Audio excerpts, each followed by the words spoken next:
Olá pessoal, boa tarde. Estamos aqui mais uma vez para dar sequência na aula inicial que nós iniciamos do vídeo número 1, né? Na qual nós estávamos falando do curso do que? Operador de mini escavadeira. Então pessoal, nós paramos aqui no slide, vou só voltar aqui para mostrar para vocês. Quem não acompanhou essa aula, tá? Essa aula começou na aula número 1, beleza? Ela começou lá na aula número 1 e nós já falamos uma parte aqui já desse treinamento, tá? Então esse aqui é o vídeo número 2, é a aula número 2. Então o que eu recomendo a vocês? Assista lá em cima, né? Lá vou colocar o link lá. Assista a aula número 1, que é super importante, é uma continuação aqui da aula número 1, beleza? Vamos lá então. Vou voltar aqui na apresentação. Então nós paramos no slide adiante, para nós dar sequência. É uma aula de grande serventia. O pessoal que trabalha no ramo da construção civil tem essa máquina, né, que está adquirindo, está pensando em adquirir. Então pessoal, falamos aqui, finalizamos aqui na aula número 1 então as mini escavadeiras, elas podem ser constituídas em cima também de pneu pneumático, né? Em roda pneumática, como esse aqui, como esse modelo, tá? Certo? E ela pode andar também até em cima de um trilho ferroviário. Então eu achei interessante quando eu vi essa máquina aqui, né? Tirei essa foto porque ela faz a limpeza do que? Do mato, né? Do material que fica em volta da linha ferroviária. Então a máquina sob trilho. Então essa máquina tem uma serventia muito grande em diversos tipos de segmentos. Então por isso que tem crescido bastante no mercado a comercialização dela, certo? Então você que está querendo entrar como operador de máquina, é fundamental conhecer os princípios de segurança da máquina. Falando aqui agora, continuando, né, a nossa aula, a lança. A lança, pessoal, é uma estrutura metálica de comprimento variável. Por que variável? Nós podemos ter esse equipamento de diversos tamanhos diferentes. Então nós podemos ter um equipamento, uma lança mais pequena, uma lança maior, tá? Conforme o tipo da escavadeira.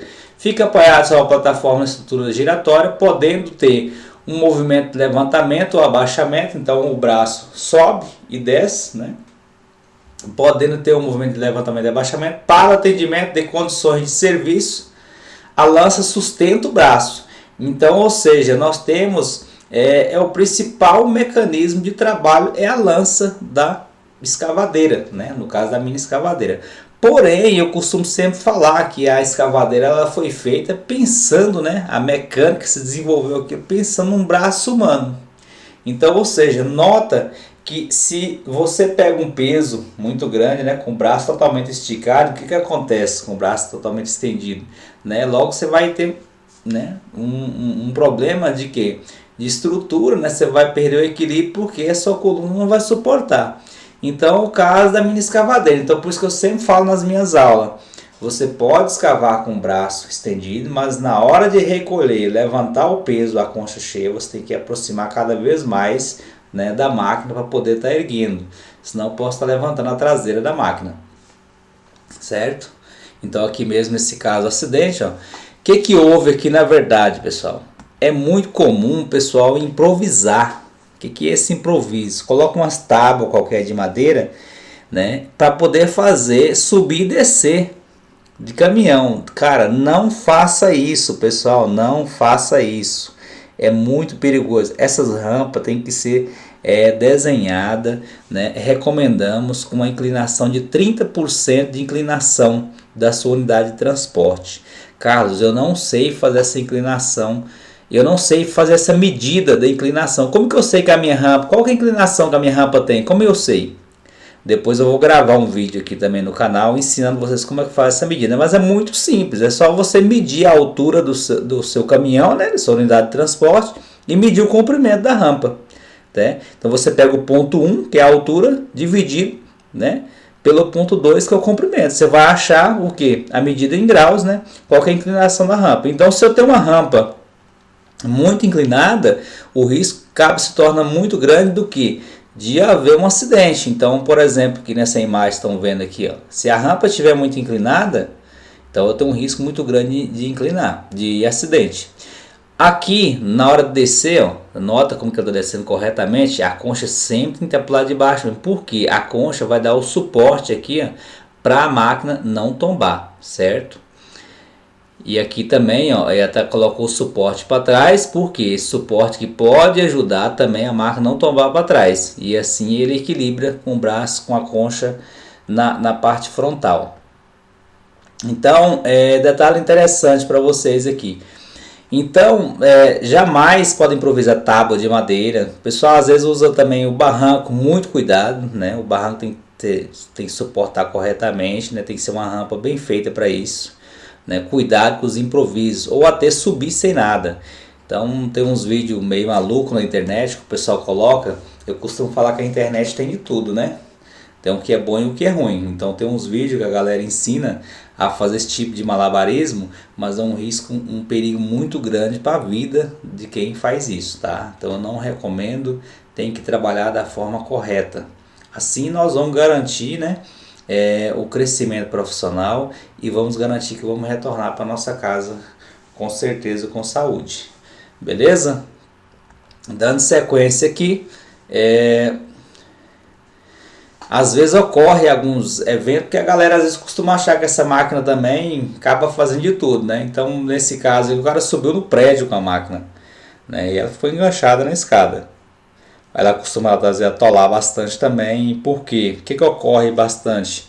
Infelizmente ocorre que o peso operacional dela é bastante significativo. O que acontece? Quando você trabalha num barro, né, a máquina vai agasalhando cada vez mais e vai descendo, então para tirar fica muito difícil. Outro detalhe interessante é que para poder tirar ela do barro aqui vai ficar muito complicado. Por quê? Porque para outro equipamento também chegar no barro aqui, né, vai ser praticamente impossível. Então, infelizmente, acaba ocorrendo muito casos assim, de atolamento, porque o pessoal não analisou o ambiente antes de iniciar o trabalho. Então, é a maior estabilidade mesmo em terrenos em declive, né? Então, ela tem esse alinhamento, né? Ela consegue alinhar, ajustar a esteira, né? Para poder a cabine ficar nivelada. E aqui, pessoal, aqui, ó, vou mostrar para vocês aqui sem a minha câmera aqui. Aqui no lado operacional, ela tem as alavancas de comando, né? Então, eu tenho uns vídeos no canal que eu posso estar citando para vocês, colocando aqui na parte superior, para vocês verem como é que opera, qual que é a finalidade aqui de cada alavanca. Então eu tenho alguns vídeos que eu vou estar deixando aqui para vocês, aqui na parte superior do canal, onde você vai entrar lá e verificar como que opera cada item desse aí, né? Só lembrando que essa máquina ela tem 8 movimentos, né? Então ela baixa braço, sobe braço, recolhe, estende, abre concha e fecha concha. Então ela tem 8 movimentos em cima dos joysticks dela, certo? Outro ponto importantíssimo, eu tenho visto também, infelizmente, em alguns lugares que eu tenho ido, que a galera às vezes tira essa proteção aqui, ó. O pessoal nós chamamos de proteção de contra tombamento. Isso aqui, galera, é extrema importância. Qual que é a importância disso? Quando a máquina tomba, que você não tem essa proteção, infelizmente a cabeça do operador, o corpo do operador acaba ficando totalmente exposto, tá? Então, ou seja, não posso retirar isso da máquina. Isso é uma proteção 100% eficiente, que deve estar na máquina o tempo todo. Por que ela tem a opção de tirar então, Carlos? Que uma vez um operador me perguntou, se ela não pode tirar, por que aqui tem a opção de tirar? Por quê? Porque ela tem um ajuste aqui, tem um parafuso, porque normalmente ela pode ser que você vai transportar uma unidade de transporte, né, um veículo baixo, e aí ela engancha aqui na parte de cima, por isso, tá? Então não quer dizer que tem esses parafusos para soltar que eu posso arrancar isso aqui, não posso. Ela tem que ficar o tempo todo aqui, que é a proteção. É uma proteção contra tombamento. Isso aqui, pessoal, é um EPC, equipamento de proteção coletiva. Ou seja, o que é um equipamento de proteção coletiva? Aquilo que protege o operador, né? Já vem no equipamento. Tem lá um cinto de segurança, tem lá uma trava hidráulica, tem lá essa proteção contra tombamento, tá? Tem a buzina, são tudo equipamento de proteção coletiva, ou seja, não posso retirar. Tem aqui as etiquetas frontais também, entendeu? São tudo equipamentos de extrema importância para a máquina. Aqui tem umas dicas de segurança que eu vou passar para vocês. Ó. Nunca utilize uma mini escavadeira em solo instáveis ou em rampas, né, muito íngremes, né, porque o risco de tombamento é muito grande. Tenha em mente que, como a máquina opera em trilhos, né, e não em alguns casos e não em rodas, não vai balançar e girar, né, atravessar obstáculos que podem resultar em um tombamento repentino, né. Analise a máquina como um todo para ver se não há partes faltando ou com defeitos. Por isso, pode tornar a operação mais perigosa. Procure um vazamento de óleo, né? Outros fluidos, falta de cabos e outro mais, né? Controle de cabina, trilha. Então, o que nós recomenda, na verdade? Sempre antes de iniciar a operação, fazer um checklist, né? O checklist ele ajuda bastante, por quê? Porque o checklist vai, na verdade, passar um panorama para você de como a máquina se encontra nas questões de segurança. Então ali você vai estar olhando não só a questão da máquina, mas do ambiente e do operador também, tá? Outra dica interessante: abaixe a lâmina empurrando a alavanca para frente do console da sua direita até que ele esteja firme no solo. Isso aqui, pessoal, é fundamental, é uma dica operacional, porque eu não posso operar a mini escavadeira, como eu falei para vocês, se aquela lâmina não estiver apoiada no solo. A máquina vai ficar muito instável e correr risco de quê? De ter um acidente. Então, próximo slide aqui. Vou falar para vocês aqui agora também tem uma foto aqui que mostra interessante, ó. Correto, errado, certo e errado. Então, a descida da unidade de transporte dessa forma aqui, ó, é totalmente perigoso, ó, esse improviso. Então, como eu falei para vocês, tem alguns vídeos na internet, né, que mostra o operador fazendo esse tipo de malabarismo, mas isso não é correto. Isso aqui é muito perigoso, né? É uma má influência, como disse para vocês. Vai danificar o equipamento, né? Se rompeu a mangueira hidráulica, o acidente aqui é quase certo. Então é uma exposição de perigo muito grande, tá? Aí vem a pergunta: onde podemos transitar com a mini carregadeira? Por que, pessoal? Eu tenho que entender uma coisa, que lá no curso, lá no conteúdo, né, eu citei o Código de Trânsito Brasileiro. Eu tenho um vídeo no canal também, onde eu falo se é necessário ter carteira nacional de habilitação para poder operar a máquina, tá? Pode estar lá no meu canal, eu posso colocar aqui para vocês também. É fundamental que eu entenda isso. Gente, a máquina, vou estar passando aqui para explicar, nós temos aqui 5 tipos de vias. Segundo o Código de Trânsito Brasileiro, nós temos a rodovia, né? Coloquei uma aqui de 110 km por hora. Nós temos aqui uma via de 80 km por hora, que é uma via de trânsito rápido. Nós temos aqui uma via de 60 km por hora, uma via arterial. E nós temos aqui uma via coletora de 40 e uma via local de 20 km por hora. A máquina, pessoal, tanto a mini carregadeira quanto a mini escavadeira, ela é uma máquina para operar em canteiros de obra, ou seja, não tem como eu transitar no ambiente público com esse tipo de equipamento. Ela tem que estar sob prancha para poder realizar esse tipo de serviço. Então é muito comum às vezes você estar andando, encontrar pá carregadeira, escavadeira, coletadeira de grão, trator nas vias públicas, mas eu tenho que saber o treinamento que você fez na empresa, né, o seu curso, não lhe dá o direito de dirigir em via pública sem fazer análise de onde que você possa transitar. Então lá nesse vídeo eu explico certinho essa relação, né? Então é legalmente possível transitar em via pública com a máquina agrícola, por exemplo, né? Estou citando aqui, né? É legalmente transitar em via com a máquina agrícola. Ó, pessoal, a máquina agrícola, por exemplo, o trator, a colheitadeira de grão, as três condições necessárias que eu tenho que ter para poder transitar numa via pública. Primeiro, a máquina tem que atingir o limite mínimo daquela via onde eu esteja, que é a via de segurança. Segunda, a máquina deve ser licenciada, emplacada, segundo o Código de Trânsito Brasileiro diz isso aí, que tem que ser todo veículo para transitar em via pública tem que ser licenciado, né? Terceiro, e também se ela é licenciada tem que ter farol, seta, buzina, tudo certinho. E também o condutor, né, deve ter a carteira nacional de habilitação. Então essas são as regras para poder operar um equipamento em via pública. Então você vai notar que não tem nem como emplacar uma mini escavadeira, né, porque ela não tem a mínima condição de segurança para poder transitar no meio dos carros, né, não tem cabimento mesmo. Vou falar aqui agora um pouquinho da parte da manutenção. A mini escavadeira, pessoal, se nós imaginando a parte da manutenção dela, nós temos um seguinte detalhe interessante, onde se eu pegar a mini escavadeira e dividir ela em conjuntos, eu vou ter 4 conjuntos básicos.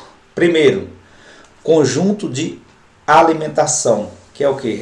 Quem é responsável pelo conjunto de alimentação? A bomba injetora. Segundo, conjunto de lubrificação. Quem é responsável pela lubrificação do motor?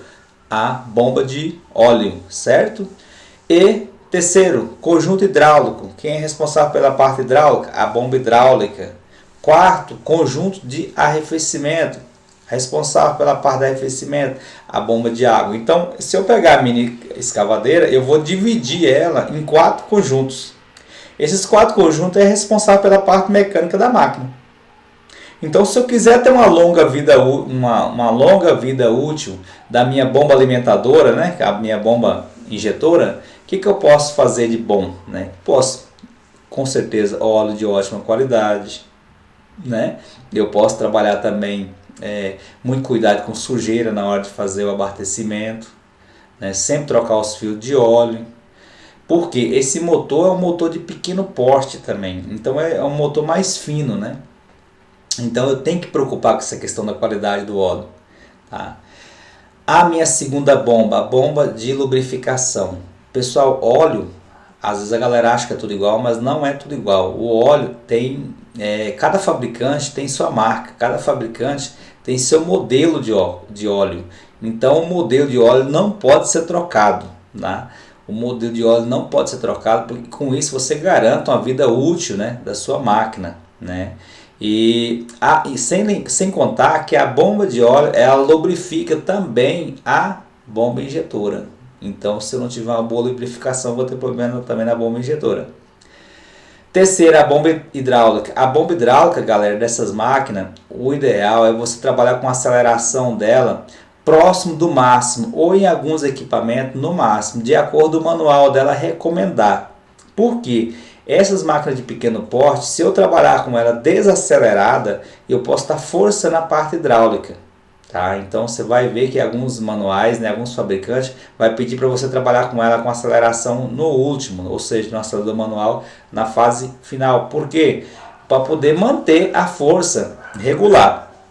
Aí você vai falar, nossa Carlos, mas acontece que eu estando operando a máquina na aceleração no máximo, eu não vou estar gastando muito combustível. Pessoal, isso não significa que você está acelerado e você está gastando combustível. Vou fazer uma relação aqui, por exemplo, do veículo, né? Geralmente nós estamos andando na pista, a aceleração está alta e estamos consumindo menos. Estamos andando na cidade, porém a aceleração é baixa e estamos gastando mais combustível. Por que isso? O motor, ele gosta do que? Ele gosta de constância. Então, quando a máquina está acelerada no acelerador manual na fase alta, né, contínua, ou seja, o motor não tem oscilação. Então, o consumo consegue manter um consumo legal. Tá? Então, falei das 3 bombas, da bomba alimentadora, falei da bomba de óleo, falei da bomba hidráulica e agora da bomba de água, a bomba de líquido de arrefecimento.